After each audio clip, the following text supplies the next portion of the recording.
আপনি কি আইএলটিএস ছাড়া বিদেশে উচ্চশিক্ষার কথা ভাবছেন? তাহলে হাঙ্গেরি হতে পারে আপনার জন্য বেস্ট অপশন। কেন হাঙ্গেরি? চলুন জেনে নেওয়া যাক। হাঙ্গেরি হচ্ছে সেন্ট্রাল ইউরোপের একটি উন্নত এবং সিকিউর কান্ট্রি। সেনজেনভুক্ত হয় বাকি সব ইউরোপিয়ান কান্ট্রির মতো এখানেও রয়েছে একই সুযোগ সুবিধা। 2025 সালে স্টাডি ডেস্টিনেশন হিসেবে স্টুডেন্টদের পছন্দের তালিকায় শীর্ষেই থাকছে হাঙ্গেরি। অন্যান্য ইউরোপিয়ান কান্ট্রি যেমন সুইডেন, ডেনমার্ক এবং ফিনল্যান্ডের তুলনায় হাঙ্গেরিতে রয়েছে অনেক কম টিউশন ফিস।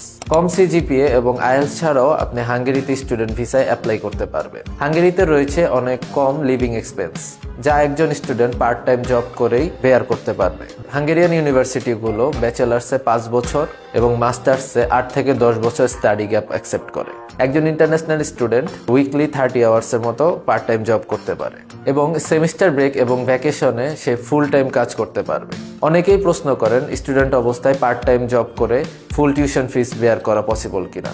হ্যাঁ, সম্ভব, যদি আপনি কঠোর পরিশ্রমী হয়ে থাকেন।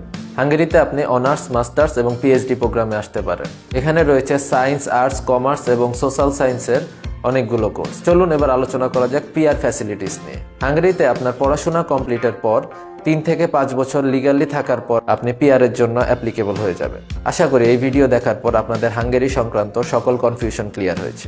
এতক্ষণ আপনাদের সাথে ছিলাম আমি Redwanul Bari Sadi, marketing executive, CBP global network. Thank you for your valuable time and patience. আল্লাহ হাফেজ।